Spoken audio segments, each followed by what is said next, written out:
What?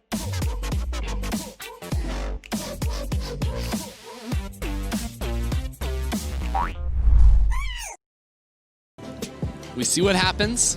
Oh my goodness gracious me. I love it. What? So this Vayne pick is going to be following Set wherever it goes, because Set now is either confirmed in top lane or mid lane, and I think you're just going to put it in whichever lane is best. Wukong can go into the opposite one here. Vayne following the Set around is the expectations. There we go. Swapped over right at the final moment. The Unicorns of Love are the most flexible team. Wants to come down bot side. Level 2s have been achieved here. The flash forward catches 8-0. Winter's Bite hits one. There's the heal as well. Snowflower with a good block. Means that Zidon's not rooted up, and here comes the counter heal as they look to re-engage, but Snowflower... It's going to be hard to gank this guy. Let's go for the Scuttle Crab instead, but there still may be a fight. Nanasik looking for the steal. The spear misses, and Nanasik secures it. Boss coming in from the top lane as well as Armor's trying to chase him away. Cacao going to have to flash. Range spell that is used to farm the cannons. That's brutal. Cacao's going to try and put some damage down onto a Nanasik who was looking for a bit of invade. Snowflower here, 2 procs on the concussive blows. The Unbreakable comes out, but they... the Raptors, rather, with no gank opportunity in mid, but I love how Nomanz is holding the wave in front of this tower. Even chucks out the dabbing penguin just through the late game. I'm sensing a mid lane fight. Snowflower goes in. Dives in. The sun's going to land on Santos. Here's the unstoppable onslaught. The ace in the hole comes out as well. There's the face breaker. Santos low, but not quite low enough. Supermassive dive 5 members deep, and now Cacao's being stunned up. Watch out. Eat first blood over to the Unicorns, and the curtain's open. Snowflower's the next target. Armored trying to tank up these shots from the curtain call, and will keep Snowflower alive. The Unicorns keep finding this fight time and time again, and once again it is Nomanz to get the kill off the back of it. The stun may well fall onto Balulu. He's pretty tanky, so he's able to walk that one down. Player so important as Boss fights in the top lane. Armor does have the unstoppable onslaught, but he's going to get caught in the double cyclone, tries to get away, but the pain train is met at the station by the monkey. Boss dives forward, flashes in. One more shot is enough. Boss, beautiful stuff, and now we have to find the bot lane. Snowflower knocked up with a Glacial Fissure and taken down by Gadget. 3-0 now to the Unicorns as they look to dive this tower. And Nanasik, the one tanking, means they will just back away. Gadget still has the flash. TP behind coming in as Balulu looks for the flank position. Showstopper only onto Santos. Snowflower coming in with a Shield of Daybreak underneath the tower. Santos taken low. They lose a TP and they fail the gank. They're also going to lose critical damage on the mid lane tower. Oh, and Nanasik fails the jump, gets onto the blast cone, is immediately put to sleep. Stopwatch going to stop the ace in the hole from channeling, but a Nanasik will fall here. Snowflower gets him with the Zenith play. Balulu almost goes down. Meanwhile, in the mid lane, Armored charged his way in, misses the decimating smash. An assist on the plane. This turret very close to going down, but I think Unicorns are going to be able to hold on to that one. Armwood had to path up into topside to be able to pick up that wave as Boss does close the CS. Kill in your back pocket definitely helps. You see a Nanasik here, spotted with the control ward, and just fails to jump over the wall. Yeah, I mean, you can't really jump over that wall. You got to commit the flash to that one if you want to get through. And Stopwatch buys some time, but ultimately not enough to stop him. There's an Infernal up in a minute 40. Cacao's getting forced out here. This is a 2v1, and Nomanz is chasing him down. Teleport flanking in. Balulu looking for the face breaker, goes in with a showstopper to start it off. Ace in the hole used as well, and Nomanz might have stepped a little bit too far. Cleanse popped on him in the end, but he will pop first. Boss jumping in, trying to get onto Cacao, who flashes the wall, and now Boss is exhausted. Boss is caught out, and perhaps this is what Supermassive needed because they get another kill. Boss goes down, Cacao will fall as well. 2 for 1 in favor of Supermassive. Infernal Dragon means we'll have either Ocean or Cloud. Let's have a look. Oh, it's mounted, which is the important thing here for the unit for Supermassive. Balulu goes in with the face breaker. Gadget used the cleanse. Santa's the target though as he flashes underneath the bonus HP. For the time being, ultimate dropped in mid. Snowflower caught out. Curtain Call coming out. Zynor can't tank too many of these shots. One more is enough! Boom! No! And they have Zynor on a carry. Don't show it again. What can happen to you? Get the cinematic angle here. Shooting fire right down bullseye. So you cannot fight if you want to, but then you force yourself into a position where you have to fight the next one. Perhaps if you can find a pick, you can do something. They're going to go for it. Right now, Balulu is inside of the base. He wants a TP, but the Dragon's going down fast. Dragon's already gone. It's taken out. The TP's coming in, and now Supermassive will look to force the fight. Balulu coming in from the backside, trying to get on Gadget. Uses the showstopper, pulls him back. The unstoppable onslaught from the top side of the fight as well, but you can see Nomanz still alive, cleanses away, and Cacao's going to be the first to fall. Second goes Snowflower, and this should be a whitewash for the Unicorns. Nomanz just dodging around as much as he can. The curtain's open. And the curtain shut right in the face of Supermassive. And with a 7,000 gold lead as the Baron goes down, the Unicorns of Love are well in control of this game and of this series. Is looking very, very good for the Unicorns. Let's check this out one more time in our Axe replay. Nomanz, this is the guy you have to keep your eye on. At the start, actually, let's check out Gadget, because he gets suplexed by Balulu, but there's no follow-up here.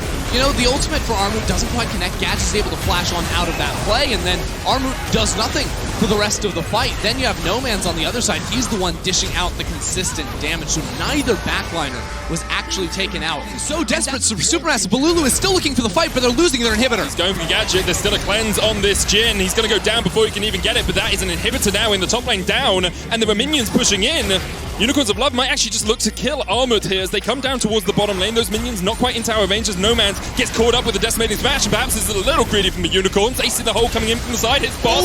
Another stick able to kill Kakao before he goes down. Zeitnot hits him with a final headshot. Nomanz stepping forward once again, and now the Unicorns will retreat. However, Balulu has a flank position. Snowflower goes in. A beautiful solar flare. Zenith playing combo, and Supermassive are trying to say they're not done yet. Zeitnot still alive on the back line, somehow surviving life stealing from the minions. Santa's the only target left alive for Unicorns of Love, and Snowflower and Balulu will look to chase him down. With their backs against the wall, Supermassive finally engage. It is Snowflower landing the insane combo and now catching out Santos. They're going to be able to finish him off for 5 total kills. They are still in this one. It is a long way away. We will also have the group draw show. Day 1 of the group stages, Saturday.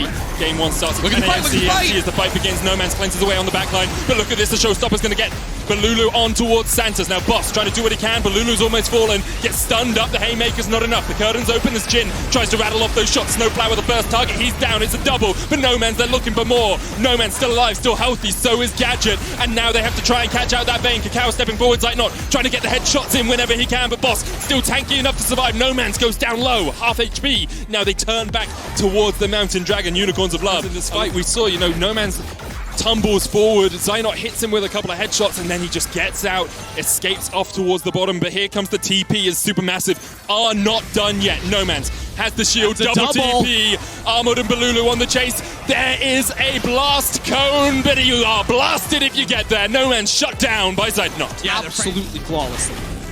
Have another look at this fight, because you can see they all in onto Armut, but this TP coming in behind is so strong. Yeah, it's just so hard for them, you know, as Balulu gets slammed up against the wall. The terrain means that Supermassive, without the damage, can't fully commit into that, with the threat of Boss diving into the back line. So 3 members of Supermassive do end up escaping, I do believe. And if that's the case, how do you leech Nomanz or Gadget? It is so damn hard. Nomanz put to sleep. Maybe they've done try and put a trap underneath him. Solar Flare. Oh, QSS. Not used. Solar Flare still available. Front to back is happening. A Supermassive retreat back through their red side jungle. Unicorns of Love healed up. Easier for Supermassive to fight. The Unicorns of Love are eager to take this battle. Boss down towards the bottom side, trying to split his way onto Zeitnot. The curtain's open as they look for the shots. But Balulu gets onto the back line, and Boss might be the first to fall. The stopwatch is going to keep him alive for the moment. Balulu with the haymaker. The Baron goes down, and Unicorns of Love are the ones to secure it. Unicorns now stepping forward. Nomanz tumbling around the fight like a madman to help Ananasik take down 1. And now the chase is really on. Snowflower's going to re-engage, but it's all on Zeitnot. Use that Runehands, use those headshots. He gets 1, and immediately he's dived upon. The Unicorns of Love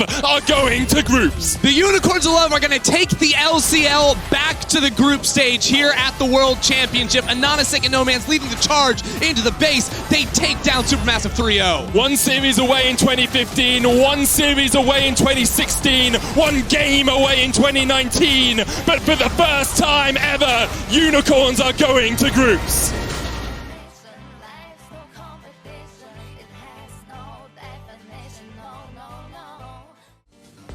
各位好，欢迎来到赛后采访，我是熙然。恭喜 Unicorns of Love 拿下了本场比赛的胜利。我们请到的是 AD 选手 Gadget 来到赛后采访席。Congratulations, thank you for joining us。所以我第一个问题想问一下，他们也是成功的挺进了小组赛，弥补去年的遗憾嘛？那赛前好像还蛮多人觉得说今天会拉满的，所以他们自己有没有预想过今天会以3-0拿下呢 ？Congratulations on securing your slot in the group stage at this Worlds. Before today's best of 5 began, many people said that it might go to 5 games, but you managed to end this match with a 3-0. This is like a very commanding performance. So have you ever expected that? Actually, I did not. Scrims against Supermassive, we lost them pretty roughly. And winning 3-0 today was a surprise, but I guess we're just a better team on stage overall. 当然我是没有想到的，因为在训练赛当中，其实我们也是输给了Supermassive， 所以其实他们还蛮强的。但是因为今天我们能够以3-0拿下来，所以我觉得我们队伍应该是一支更强的队伍。第二个问题想问一下，从昨天的 BO5， 其实我们能够看出来 Supermassive 是一支更加围绕打野去打，或者说比较依赖他们的野辅联动。所以针对这一点的话，他们是怎么去应对的呢 ？In yesterday's best of 5, we see that Supermassive is a team that tends to play around their jungler and rely on their synergy between jungler and support. So, what kind of preparations did you make to shut them down? We didn't even try to shut them down. We thought that our playstyle is more suitable for the meta and we like it more than theirs. And they can't really play around their jungle and support strategy if we just play our style and play as well. 其实我们没有针对这一点，就是比如他们的野辅或者说围绕打野这一点上去做特别的针对，我们就是打我们自己的东西，因为感觉好像他们的打法并不是特别的适合当前的这个版本。如果我们只是说就是把我们自己东西打好的话，其实并不用说非要针对说要把他们这个点摁死。最后一个问题问一下，因为入围赛期间嘛，UOL 是用他们的这个非常典型的法和下路以及各种天秀场面给我们留下了非常深刻的印象，所以很想问一下，在他看来，队伍能够把这个阵容的完整度发挥的这么好的原因是什么？We see that the mage duel are slightly less common in this current match, but you've impressed us with so many amazing games and your super plays. So could you share with us in a short word that how can you execute the game plan so well? I think we've just been playing with mages for 2 years already on bot lane, and it really helps us execute our win conditions better. For example, getting 2 topside AD and getting mages bot, it fits very well for teamfight comps also. And AD carries are usually very weakened to mages, so it's helping a lot. 首先的话，就我们玩这个体系其实玩了差不多有2年了，然后我们其实对这个体系还是蛮擅长的。就比如说拿了一些 AD 英雄是给去上单，然后拿到我们的法和给下路，然后同时的话 AD 英雄对于法和的这样一个下路确实是比较弱的，这个呢也是比较我们适合我们队伍风格，所以就感觉整个执行度起来还是比较好的。那我们也再次感谢 Gadget 来到我们的赛后小题 ，Thank you so much for joining us and congratulations for punching your ticket. 那我们小组赛再见，拜拜。